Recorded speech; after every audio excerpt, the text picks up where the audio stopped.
இப்போ தெரிஞ்சவங்க ஒரு 5 லட்ச ரூபா வந்துருது நீங்கள் அடுத்து 3 மாதம் வேலை இல்லாமல் இருக்குமே, அதுக்கு யார் கொடுக்குறது? வெற்றியும் சந்தோஷமாக பெருசாக கிடைக்கும்.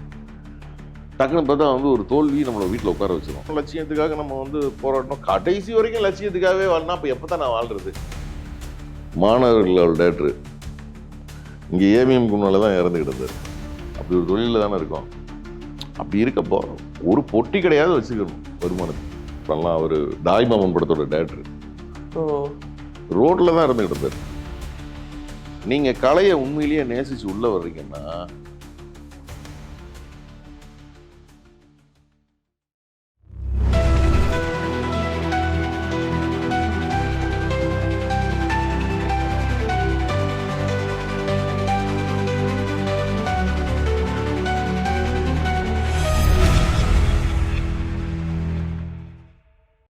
Okay sir. இப்போ சினிமாவில் நடிக்கிறவங்க எவ்வளோ சம்பாதிப்பாங்கன்னு சொல்லிட்டு நிறைய பேருக்கு ஒரு டவுட்டாக இருக்கும். அவங்கெல்லாம் பார்த்துட்டு உங்களுக்கு ஏதோ இன்கம் டேக்ஸ் ரைடெல்லாம் வருதாமே வந்தா அவங்க ஏதாவது நமக்கு பாக்கெட்டுக்கு செலவுக்கு வச்சுட்டு போனதான் உண்டு. அது எல்லாருமே கேட்பாங்க உங்க சம்பளம் எவ்வளோ, இது என்ன அப்படிலாம் வந்து பேசுவாங்க. சரி, சம்பளமே நான் ஒரு நாளைக்கே நான் 50,000 வாங்குறத கூட வச்சுக்கேன். சரியா, ஒரு மாதம் எனக்கு வந்துடுது. ஒரு மாதத்தில் நான் ஒரு 10 நாள் ஷூட்டிங் போயிடுறேன். இப்போ தெரிஞ்சவங்க ஒரு 5 லட்ச ரூபா வந்துடுது. நீங்கள் அடுத்து 3 மாதம் வேலை இல்லாமல் இருப்பேன், அதுக்கு யார் கொடுக்குறது? சினிமாவில் நீங்கள் அந்த வசதி வாய்ப்புக்கு பழகி உன்னை நீங்கள் வந்து கமிட்மெண்ட்டை ஏற்படுத்திக்கிட்டீங்கன்னா அதுக்கப்புறம் ஒரு 3 மாதம் வேலை இருக்காது. அங்கே தான் நிறைய பேர் வந்து கீழே விழுந்துடுறது. அங்கே தான் எந்திரிச்சு வர முடியாமல் ஒரு மதுவில் போய் விழுகிறது. அதெல்லாம் வந்து அப்கமிங் என்ன சொல்கிறது, ரொம்ப ஜிக்ஸாக் இருக்கிற தொழில் இது. வெற்றியும் சந்தோஷமாக பெருசாக கிடைக்கும். டக்குன்னு பார்த்தா வந்து ஒரு தோல்வி நம்மளை வீட்டில் உட்கார வச்சிடும். இப்படி நிறைய நமக்கு வந்து இருக்கிறதுனால இதில் நிறைய வந்து வாழ தெரியாமல் தான் நிறைய பேர் சினிமாவில் வந்து அழிஞ்சு போகிறது. எனக்கெல்லாம் இப்போ ஒன்று கண்டிப்பாக தோணுது, கண்டிப்பாக இந்த தொழில் நிரந்தரம் இல்லை. நம்ம எவ்வளோ பிரபலமானாலும் நம்மளை விட மிக பிரபலமானவங்களோட வாழ்க்கையில் நடந்ததெல்லாம் நம்ம நினச்சி பார்த்தா இது வந்து நிரந்தரமானது. ஒரு பெட்டி கடை கூட ஒரு நிரந்தரமான ஒரு தொழில் இருக்குது. ஸோ கண்டிப்பாக இப்போ நல்லா ஒரு விஷயம் யோசிச்சுட்ருக்கேன். வேறு இன்னொரு ஏதாவது ஒரு தொழில் நமக்கு நிரந்தரமாக நம்ம பசங்களுக்கு இந்த மாதிரி ஒன்று வந்து பண்ணணும் அப்படிங்கிறதுல வந்து எனக்கெல்லாம் மைண்டில் வந்துகிட்டே இருக்குது. நான் பண்ணுவேன். ஆல்ரெடி நான் ரியல் எஸ்டேட்டும் பண்ணிகிட்டு இருக்கேன். ஸோ அதுதான் என்னோடய மெயின். இதை அப்போ முதல்ல இது மெயினாக இருந்து அப்படி பண்ணதுனால அதை இப்போ வந்து நம்ம வந்து எப்படிலாம் டெவலப் பண்ணலாம் அப்படின்னு ஒரு மைண்ட் செட் ஆகுது. நம்ம எப்படியும் வாழ்ந்தாகணும் மனுஷன். நம்ம லட்சியத்துக்காக போராடணும், லட்சியத்துக்காக நம்ம வந்து போராடணும், கடைசி வரைக்கும் லட்சியத்துக்காகவே வாழனா அப்போ எப்போ தான் நான் வாழ்றது? அப்படி ஒன்று இருக்குல்ல. கரெக்ட். அதுதான் நிறைய பேர் வந்து குழப்பிக்குவாங்க. லட்சியத்தை டான்ஸ் ஆடிக்கிட்டே போய் தொடுங்க. நீங்கள் சாப்பிடாம கொள்ளாமல் வெறி பிடிச்ச மாதிரி எங்களை மாதிரிலாம் ஓடி பிரயோஜனமே இல்லை. ஓகே. ஏன்னா நிறைய பேருக்கு இது ஒரு டவுட்டாக தான் இருக்க செய்யுது. ஏன்னா நம்ம இதில் இது பண்ணால் செட்டில் ஆனால் அதில் நிறைய பணம் வருதா இந்த மாதிரி சொல்லிட்டு நிறைய பேருக்கு டவுட்டு இருக்க தான் செய்யும். இப்போ யாருமே சினிமாவுக்கு ட்ரை பண்ணுறாங்கன்னா அவங்களுக்கு சைடு பிஸ்னஸ் ஒரு தொழில் கண்டிப்பாக இனி வரும் நபர்களுக்கு நீங்கள் சொல்கிறீங்கல்ல, தேட்டருக்கு ஆடியன்ஸ் மாதிரி வர்றதில்லைன்னு சொல்கிறாங்கல்ல, அப்போது அப்படி ஒரு தொழிலை நீங்கள் வந்து ரிஸ்க் எடுக்கிறீங்கன்னா உங்கள் லைஃபையே பணைய வைக்கிறதுக்கு சம்மந்தம் தான் அது. கண்டிப்பாக நீங்கள் கலையை உண்மையிலேயே நேசித்து உள்ளே வர்றீங்கன்னா இங்கே வந்து தான் நான் வந்து தங்கச்சியை கட்டி கொடுக்கணும், அப்பா அம்மாவுக்கு சாப்பாடு போடணும் அப்படிங்கிற ஸ்டேஜில் இருந்தீங்கன்னா அந்த டென்ஷன் தான் யோசிப்பீங்களே தவிர உங்களுக்கு கலை எப்படி உங்கள் மைண்டில் வரும்? கண்டிப்பாக. ஒரு நாடக கலைஞன் கூட ஒரு தெருக்கூத்தில் ஒரு கலைஞன் பண்ணுறவங்க கூட அன்னைக்கு அந்த சம்பளத்தை வாங்கிட்டு போய் தானே வீட்டுக்கு கொடுப்பான். அப்படி ஒரு தொழிலில் தானே இருக்கும். அப்படி இருக்கப்போ ஒரு பொட்டி கிடையாது வச்சுக்கணும் வருமானத்துக்கு.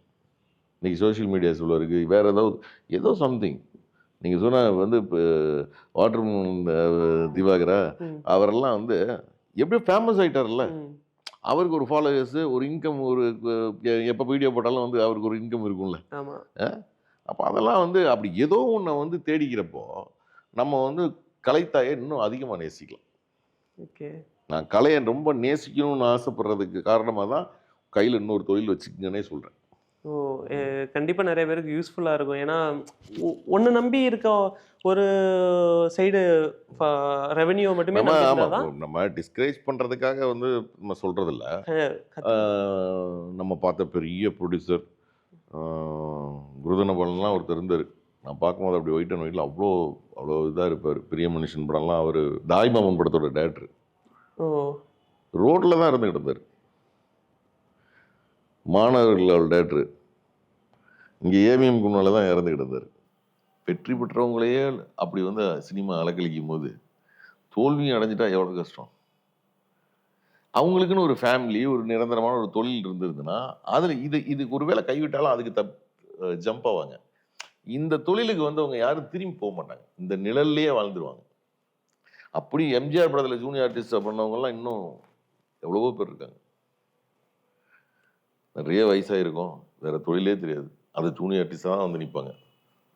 கஷ்டமாக இருக்கும். நான் ஒரு படத்தில் நான் நடிக்க போயிருந்தப்போ எனக்குலாம் கேட்குறதுக்கே ரொம்ப கஷ்டமாக. ஒருத்தர் வந்து என்கிட்ட, சார் ஏதாவது நடிக்கிறதுக்கு வாய்ப்பு இருந்தால் கொடுங்க அப்படின்னு சொல்லிட்டு, நான் வந்து கோடாக்டராக நிறைய படம் ஒர்க் பண்ணியிருக்கேன். அப்புறம் விசாரித்து பார்த்தா கிட்டத்தட்ட 60 படம் ஒர்க் பண்ணியிருக்காரு. அதனால் இயக்குனரே ஆக முடியலையே. வந்த எல்லாருக்கும் திறமை கிரமன்லாம் சொல்லுவாங்க, நியாயமான விஷயம்தான். உங்களோட முயற்சி, திறமை, இது எல்லாமே உண்டு. அப்படி இருந்தும் கைவிடுற தொழில் இது. அப்போ நீங்கள் அதில் எச்சரிக்கையாக இருக்கணும். இன்னொரு தொழில் உங்கள் கையில் இருந்ததுன்னா நீங்கள் பயப்படாமல் வந்து கலைத்தாய் இன்னும் அதிகமாக வந்து நேசிக்கலாம்.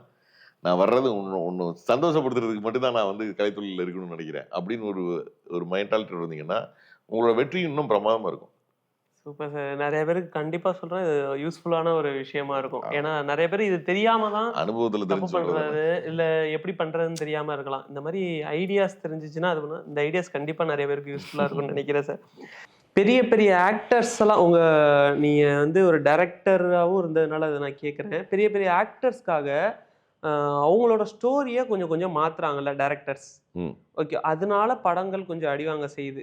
அவங்க ஒரு கதை கொண்டு வந்தாலும் பெரிய பெரிய ஆக்டர்ஸ்க்காக நான் ஒத்துக்கவே மாட்டேன். அடி வாங்குது அப்படிலாம் சொல்லுவாங்க. இதெல்லாம் சொல்றதுக்காக வந்து ஒவ்வொரு இப்போ பாலா சாருக்கு வேற யாரும் எதுவும் சொல்ல தேவையில்லை. அவர் பண்றது, அவர் கதைக்கு என்ன யோசிச்சோ அதை நடிகர்கிட்ட தெளிவா அவர்கிட்ட போகும்போது நடிகர்கள் வேற ஒரு பரிமாணத்தில் பண்றாங்கல்ல. ஓகே, அது ஒரு டைப் ஆஃப் சினிமா. ரஜினி சாருக்கு வந்து ஐடியா கொடுக்காம இருப்பாரா? ஜெயிச்சு வெற்றி பெற்ற எத்தனை படங்கள் அவரோட ஐடியா இருந்திருக்கும். அவரெல்லாம் சொல்லுவாராம், இந்த இடத்துல இந்த டயலாக் வைங்க, கிளாப்ஸ் இது அப்படின்னு. அந்த இடத்துக்கு வரும்போது கண்டிப்பாக அப்படி ஒரு நல்ல விஷயங்களை இன்னும் கேட்டால், எப்பவுமே ஒரு சீன் பேப்பரை வந்து எடுக்கிறதுக்கு முன்னால் நம்ம பேசி எல்லாரும் வந்து ஒரு ரிஹர்சல் பார்ப்போம் இல்லையா? பார்க்கும்போது நடிகராக இருக்கிற நிறைய பேர் வந்து அற்புதமான டயலாக்ஸை வந்து உள்ள இன்புட் பண்ணுவாங்க. ப்ரெசன்ஸ்லே அந்த டயலாக் பேப்பரில் எழுதியிருக்காது. ஆனால் செம காமெடியாக ஒரு மேட்ரு வந்து உள்ளே வரும். இல்லை ஏதாவது சென்டிமெண்ட் டயலாக் ஒன்று உள்ளே வரும். அப்படி உள்ளே வரும். அது எப்படி ஒரு இயக்குனராக நானே இருந்தாலும் எப்படி ஏற்றுக்காமல் இருப்பேன்? கண்டிப்பா. நல்லா நல்ல கதைக்கு ஒட்டுது, நமக்கு தேவை, நல்லா இருக்குன்னா அதை வச்சுதான் ஆகணும். இல்ல அந்த மாதிரி இல்லாம படத்தோட கோர் கதையே மாத்துற மாதிரி இருந்துச்சு. அப்படி யாரும் வந்து இப்போ அப்படி பண்ண படங்கள் கண்டிப்பாக அது தேராது. பேப்பரில் இருக்கணும், அதை தான் நம்ம ஸ்க்ரீனுக்கு கொண்டு வருவோம். அப்போ தான் அந்த ஆர்டர் இருக்கும். பேப்பரில் ஒரு ஆர்டர் பண்ணி தான் நம்ம வச்சுருப்போம். அந்த ஆர்டர் ஸ்க்ரீனுக்கு வந்தால் தானே அது அழகாக இருக்கும். நீங்கள் ஸ்பாட்டுக்கு போய்ட்டு அதுலேருந்து ஒரு மெயின் அச்சானியை நீங்கள் கழட்டிங்கன்னா அப்படி அந்த வண்டி ஓடும். ஆமா, இது செட் ஆகாது, இது ஃபேன்ஸ் இது பண்ண மாட்டாங்க. இல்ல அப்படி யாரும் வந்து உங்களை சொல்றப்போ, ஏன்னா இன்னைக்கு இருக்கிற எல்லா பெரிய நடிகர்களும் உங்கள்ட்ட ஓப்பன் டு எண்டு கதை கேட்டுறாங்க. அதுக்கப்புறம் தான் ஷூட்டிங்கே போறாங்க. எனி கரெக்ஷன் ரூம்குள்ள முடிஞ்சிடும். ஓகே, அது ஸ்பாட்டுக்கு வராது, எவ்வளவு பெரிய நடிகராக இருந்தாலும். கண்டிப்பா. ஸோ அதனால வந்து எல்லாரும் சேர்ந்து இழுக்கிறது தான் தேர். சினிமாவும் அப்படிதான். ஓகே, சேர்ந்து இழுத்தா தான் அது வந்து அடையும். அவ்வளவுதான் விஷயம். Super sir. இப்போ உங்க முத்தியா சார்னா அது கண்டிப்பா நீங்க தான் இருப்பீங்க. முத்தியா சார் மூவினாலே நீங்க கண்டிப்பா இருப்பீங்க. உங்க 2 பேருக்கும் உள்ள நட்பை பத்தி சொல்லுங்க சார். ஏன்னா அவர் படத்துல அதுவும் உங்க ரோல் ஒரு ப்ராமிசிங்கான ஒரு ரோலா இருக்கும். அவர் படத்துல காமெடியாவும் இருக்கும், அதே சமயம் அந்த கேரக்டர் மனசுல நிக்கும். டயலாக்ல வந்து பெரிய கிங். பெரிய கிங். டயலாக் வந்து பிரிச்சிருவாப்ல. அது வந்து என்ன சொல்கிறது, அவருக்கு இயற்கையாகவே வந்து டயலாக் சென்ஸ் ரொம்ப அதிகம். அவர் பேப்பர் தான் வச்சு எழுதணும் இல்லை, ஸ்பாட்டில் நான் சொல்கிறேன்ல, ஸ்பாட்டில் அந்த மாதிரி டயலாக்னா டக்கு டக்குன்னு வந்து டக்குன்னு போடுவார். அது ரொம்ப இம்ப்ரெசிவாக இருக்கும், கேட்சிங்காகவும் இருக்கும். அந்த குட்டி பிள்ளை கூட அந்த இப்போ டியூப்லைட் அடிக்கும்போது டியூப்லைட்டை வச்சு அப்படி ஃபஸ்ட்டு சசிசரோட ஓப்பனிங்கில் அப்படி வந்து அடிச்சுட்டு கலவரம் இல்லாத மதுரையை பார்க்கறதுக்கு நல்லா இருக்காது, படிக்கிறதுக்கு நல்லா இருக்காது அப்படின்னு ஒரு டைலாக். ஆமா, இப்படி பஞ்ச் ஆமா. டைலாக்லாம் பயங்கரமாக வந்து இன்க்ளூட் பண்ணிடுவாப்புல. ஜம்ப் பண்ணையில் ஒரு சாங் ஒன்று போட்டுருக்காப்புல, சொல்லிட்டாலே அதெல்லாம் வரணும். எனக்கு மிக நெருங்கிய 2 தேசிய விருது இயக்குனர்கள் என்னோட மிக நெருங்கிய நண்பர்கள். ஒன்று பேஸ்மெண்ட்லாம் வந்து லைட்டிங்கே கிட்டத்தட்ட கிலோமீட்டர் கணக்கில் லைட்டிங் பண்ணியிருக்கோம். ஒரு மிகப்பெரிய நடிகர் பண்ண இருக்க வேண்டிய ஒரு கதை அவருக்கு பண்ணது. அது அப்படியே மாறி மாறி வந்து அப்படி வந்து ஒரு 50 பேர் அங்கேருந்து வர்றப்பவே ஒருத்தங்க கொண்டே அந்த சீமான் ஒருத்தர் இருக்காரா, அவர் வீட்டில் போய் தங்கிங்க அப்படி சொல்லி அனுப்புகிற அளவுக்கு அந்த வீட்டில் யாருக்காவது ஃபோன் பண்ணுவோம், டே தம்பி ஒரு 2000 எடுத்துட்டு வாடா, பிள்ளைகள்லாம் பசியில் இருக்காங்க அப்படின்னு யார்ட்டையாவது கேட்கும். யாரோ ஒருத்தங்க எடுத்துகிட்டு வருவாங்க. அதை வச்சு உடனே சமைச்சு அன்னைக்கு தான் பில்லா பாண்டி ஆடியோ லான்ச் ஏதாவது பார்த்துருப்பீங்க, அதில் சொல்லியிருப்பாரு, நான் வந்து இவனுக்கு வந்து ரூம்மேட் தான், என் ரூம்மேட் தான் அப்படின்னு.